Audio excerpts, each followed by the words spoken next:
16व्या वर्षी छत्रपती शिवाजी महाराजांनी आपल्या सवंगड्यांना सोबत घेऊन हिंदवी स्वराज्याची शपथ घेतली। छत्रपती शिवाजी महाराजांनी स्वराज्याची संकल्पना साकार करण्यासाठी आपल्या लहान लहान सवंगड्यांना सोबत घेऊन स्वराज्याचं स्वप्न पूर्ण करण्यासाठी प्रयत्न केले।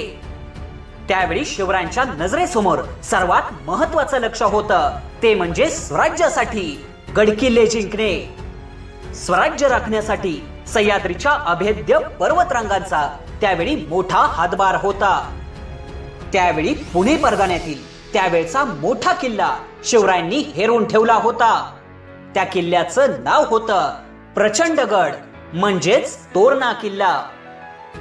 तोरणा किल्ल्याचा डोंगर हा खूपच उंच आणि अवघड अशा महत्त्वाच्या ठिकाणी होता। आदिलशहाने याच डोंगरावरती एक अर्धवट किल्ला बांधून तो तसाच